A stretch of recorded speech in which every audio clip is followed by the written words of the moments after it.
तो इसलिए पार्टी जो है कहती है अपने आप को देशभक्त, लेकिन देश को का जितना नुकसान ये पहुंचा रही है, ये देशद्रोही लोग हैं, ये देशभक्त लोग नहीं हैं।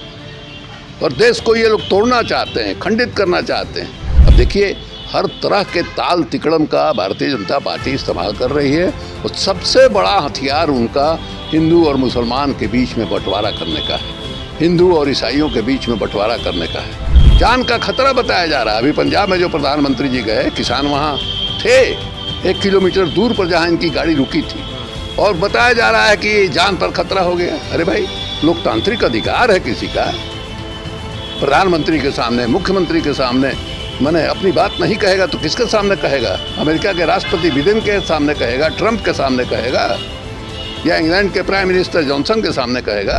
इस बिहार देख रहे हैं, मैं हूँ आपके साथ बिरजू सिंह। बिहार विधान परिषद की स्थानीय निकाय से 24 सीटों पर चुनाव होने हैं, जिसको लेकर बिहार में चर्चाएं जोरों पर है और तमाम राजनीतिक दलों ने कमर कस ली है। तो बात की जाए महागठबंधन की, तो जो स्थिति और जो बयानबाजी महागठबंधन के अंदर है, खासतौर पे कांग्रेस की तरफ से जिस तरीके से जो बयान दिया गया है और कहा गया कि 7 सीटों पर हम चुनाव लड़ेंगे, इससे कम में मानने वाली बात नहीं है, यानी कि आमने सामने राजद दिख रही है। इस वक्त मेरे साथ राष्ट्रीय उपाध्यक्ष राजद के वरिष्ठ नेता शिवानंद तिवारी है। क्या सवाल एक है कि क्या स्थिति उपचुनाव वाली बनती दिख रही है आपको? नहीं, हम क्यों कहेंगे ऐसा? हम तो कहेंगे कि दोनों लोग मिल करके चुनाव लड़ें। और आज जो है मदन मोहन झा जी जो प्रदेश अध्यक्ष हैं कांग्रेस पार्टी के, उनका बयान छपा है। उन्होंने कहा है कि 1-2 दिन में बात जो है शुरू होगी, तो बातचीत होगी, रास्ता निकलेगा। हम क्यों पहले मान करके चलें कि नहीं साहब, कुछ समझौता नहीं होगा? और जो लोग ये बयान दे रहे हैं, ये सब जो है एक तरीका है, दबाव बनाने का तरीका है, अपने कार्यकर्ताओं को संतुष्ट करने का तरीका है। हम सुना कि मैंने कांग्रेस पार्टी के किसी नेता ने इस तरह का बयान दिया है। दिक्कत क्या होती है कि देखिए, सब पार्टियों पर मैंने दबाव एक होता है, जो पार्टी के लोग हैं, पार्टी के अन्य नेता लोग हैं, जो चुनाव लड़ने की महत्वाकांक्षा रखते हैं, उनका एक दबाव रहता है। उस दबाव के फलस्वरूप उनको संतुष्ट करने के लिए इस तरह की बात जो है बोली जाती है। लेकिन जिन्होंने ये कहा है, उनकी भी मंशा जो है ये नहीं होगी, ऐसा हम मान के चलते हैं। और हम लोग सब इतने दिनों से राजनीति कर रहे हैं, हम लोग देख रहे हैं, हम लोगों के यहाँ भीड़ लगी रहती है कि हम भी लड़ना चाहते हैं, हम इतना खर्च करेंगे, इतना हम ये करेंगे। और ये चुनाव जो है बिल्कुल दूसरे ढंग का चुनाव होता है। इस चुनाव में मैंने जिस तरह से विधानसभा या लोकसभा का चुनाव होता है, मतदाताओं की बड़ी संख्या होती है, आप अपील करते हैं, कई तरह का फैक्टर काम करता है, उस तरह की स्थिति इसमें नहीं होती है। इसमें सीमित संख्या में मतदाता हैं और उनको आपको अप्रोच करना है, और जो नीचे का माने नतीजा है वो वही नतीजा ऊपर का भी आ जाए, ये कोई ज़रूर नहीं है। बगल में हम लोग उत्तर प्रदेश में देखे, अभी पिछले साल जो पंचायत का चुनाव हुआ, उसमें नीचे में भारतीय जनता पार्टी माने काफ़ी बुरी तरह हारी थी, और वही ऊपर वाला जब चुनाव हुआ, प्रमुख का चुनाव हुआ या जिला परिषद के अध्यक्ष का चुनाव हुआ, उसमें जीत गई। तो जीत गई, कैसे जीत गई? वहाँ खेल हो गया। क्या खेल हो गया सब लोग जानते हैं। इसलिए दोनों जो चुनाव है अलग अलग तरह का चुनाव है, और हम उम्मीद करते हैं कि भारतीय जनता पार्टी और राष्ट्रीय जनता दल में बातचीत करके कोई ना कोई रास्ता निकल जाएगा। एक तरफ बातचीत हो रही है, प्रदेश अध्यक्ष ने कहा कि बातचीत हुई, दूसरी तरफ उन्हीं की पार्टी के नेता यह कहते हुए जा रहे हैं कि 7 से कम नहीं, वही उसके बाद भी कि पहलवान तैयार है लड़ने के लिए। देखिए ना, हमने आपको कहा ना, ये सब बात बोलना पड़ता है नेताओं को, उनके सामने भी मजबूरी रहती है। ये जो नीचे से दबाव रहता है पार्टी के कार्यकर्ताओं का, तो उनको ये सब बात नहीं कहेंगे, तो कहेंगे कि नहीं साहब, राजद जो करेगा उसको हम मान लेंगे, तो बेचारे पार्टी कैसे चला पाएंगे भाई? उनका मुंह नोच लेंगे कार्यकर्ता, बाल नोच लेंगे उनका कार्यकर्ता। तो इसलिए ये सब बोला जाता है, इन सब चीज़ों का बहुत महत्व तो नहीं है। असली बात यह है कि मदन मोहन झा जी ने कहा है कि बातचीत होगी, बातचीत करके रास्ता जो है निकलेगा, हम उसी को महत्व दे रहे हैं। एक अंतिम सवाल है, उत्तर प्रदेश में चुनाव है, देश और बिहार की राजनीति को बखूबी बहुत अच्छे जानते हैं आप। जिस तरीके से भारतीय जनता पार्टी का साथ लोग छोड़ रहे हैं, कई विधायक ने, मंत्री ने साथ छोड़ दिया है, ऐसे में क्या नुकसान होगी भारतीय जनता पार्टी को? अब भाई, क्यों नहीं होगी? जो लोग छोड़ने वाले हैं कौन लोग हैं? ये सब पिछड़ी जाति के लोग हैं, अति पिछड़ी जाति के लोग। आरोप भी लगाया उन्होंने, हैं? आरोप भी लगाया है क्या? सरकार पे कि अति पिछड़ों का सम्मान नहीं, तो बेरोजगारी ये है। आप तो हमसे सवाल कर रहे हैं, तो जवाब तो आप खुद ही नहीं, दे रहे नहीं, हैं। आप- आपको तो खुद जानकारी है ही।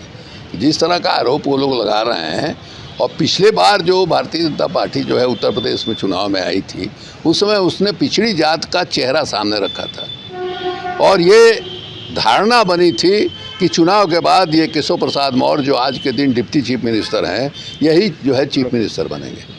तो भारतीय जनता पार्टी का जो चरित्र है वो इसी तरह का चरित्र है, माने पिछड़ी जात के मतदाताओं को फंसाने के लिए चेहरा रखा पिछड़ी जात का कि यही हमारे नेता हैं, और जब मौका आया सत्ता देने का तो दे दिया वहाँ एक ठाकुर को। यही नहीं, अब जो है महाराष्ट्र में देखिए फडणवीस जात के ब्राह्मण, उनको मुख्यमंत्री बना दिया। कोई कल्पना नहीं कर सकता था कि महाराष्ट्र में के राजनीति का, महाराष्ट्र के समाज का जिस ढंग का बनावट है, उसमें कोई ब्राह्मण जो है चीफ मिनिस्टर बनेगा, कोई सोच नहीं सकता था। तो उत्तर प्रदेश में भी यही हालत है। उत्तर प्रदेश की जो पार्टी है भारतीय जनता पार्टी, एकदम जो है सवर्णों की पार्टी है।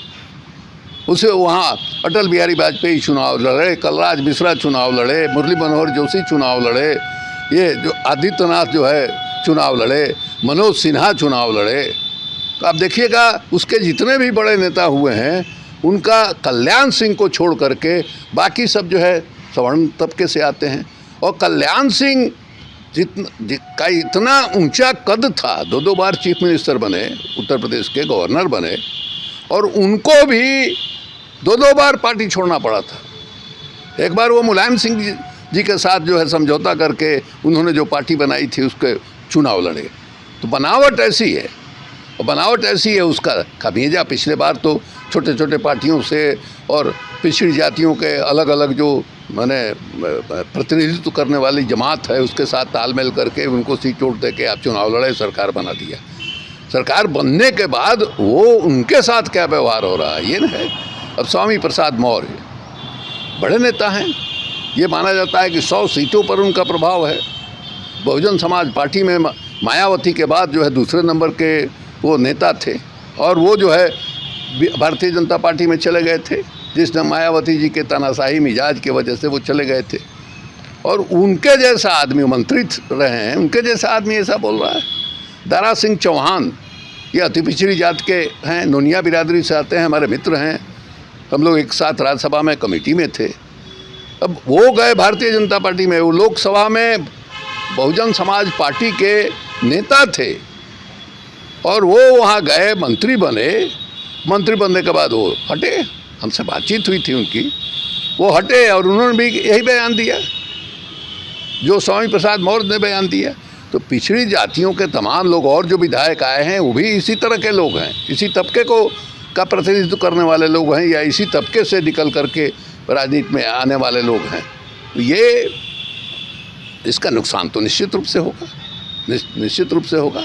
अब देखिए हर तरह के ताल तिकड़म का भारतीय जनता पार्टी इस्तेमाल कर रही है, और सबसे बड़ा हथियार उनका हिंदू और मुसलमान के बीच में बंटवारा करने का है, हिंदू और ईसाइयों के बीच में बंटवारा करने का है। जैसे अभी इन्होंने क्या नाम है, मुख्यमंत्री ने, योगी ने कहा कि 80% बनाम 20% का चुनाव है। तो बताइए, सीधे कह रहे हैं।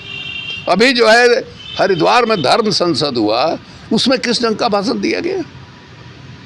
अरे मुसलमानों का जेनोसाइड करा दो, नरसंहार करा दो, उनको सबको कत्ल करके यहाँ एक छक्का जो है हिंदू का राज बना दो।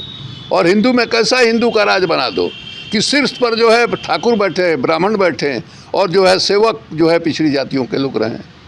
इसी तरह का हिंदू समाज बनाना चाहते हैं। तो ये मैंने लोगों के आँख में धूल झोंक करके हिंदू मुसलमान यही साबित कर रहा है कि इनके पास सकारात्मक नारे के साथ, या हमने जो काम किया है उसके आधार पर मैंने वोट मांगने के लिए कुछ है नहीं। 2014 में क्या कहा था प्रधानमंत्री जी ने? रोजगार, 2 करोड़ नौजवानों को साल में हम रोजगार देंगे, किसानों की आमदनी जो है हम दोगुना करेंगे। आज उन्हीं किसानों को जान का खतरा बताया जा रहा है। अभी पंजाब में जो प्रधानमंत्री जी गए, किसान वहाँ थे 1 किलोमीटर दूर पर जहाँ इनकी गाड़ी रुकी थी, और बताया जा रहा है कि जान पर खतरा हो गया। अरे भाई, लोकतांत्रिक अधिकार है किसी का, प्रधानमंत्री के सामने, मुख्यमंत्री के सामने मैंने अपनी बात नहीं कहेगा तो किसके सामने कहेगा? अमेरिका के राष्ट्रपति बिडेन के सामने कहेगा, ट्रंप के सामने कहेगा, या इंग्लैंड के प्राइम मिनिस्टर जॉनसन के सामने कहेगा? और उसको ऐसा बनाया जा रहा है। सुप्रीम कोर्ट ने कमेटी बना दिया है जांच के लिए। सुप्रीम कोर्ट कह रहा है कि चूक है, ये कह रहे हैं साजिश है। सुप्रीम कोर्ट का भी अपमान कर रहे हैं। सुप्रीम कोर्ट ने कमेटी बनाई है जांच के लिए, जांच की कार्रवाई शुरू नहीं हुई और ये हस्ताक्षर अभियान चला रहे हैं कि दोषियों को सजा दिया जाए। अभी निर्धारित कहाँ किया है? न्याय की प्रक्रिया जो शुरू हुई है, दोष किसका है, चूक किससे हुई, उसका नतीजा नहीं आया है। और आप जब घूम घूम करके चला रहे हैं, किस लिए? वही उत्तर प्रदेश का चुनाव है या 5 राज्यों का चुनाव है। तो इसलिए पार्टी जो है कहती है अपने आप को देशभक्त, लेकिन देश को का जितना नुकसान ये पहुंचा रही है, ये देशद्रोही लोग हैं, ये देशभक्त लोग नहीं हैं। और देश को ये लोग तोड़ना चाहते हैं, खंडित करना चाहते हैं। एक बंटवारा देश झेल चुका है और उसी तरह की परिस्थिति जो है ये पैदा करना चाहते हैं।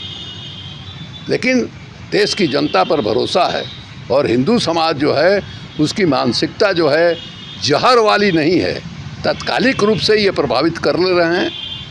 कभी कभी आदमी का होता है कि एक दौर जो है चढ़ता है, लेकिन वो दौर जो है अस्थायी नहीं होता है। चलिए, तो शिवानंद तिवारी थे बिहार समेत उत्तर प्रदेश के तमाम मुद्दों पर हमने बातचीत की। तो इस खबर में इतना ही। देखते हैं लाइव बिहार। नमस्कार।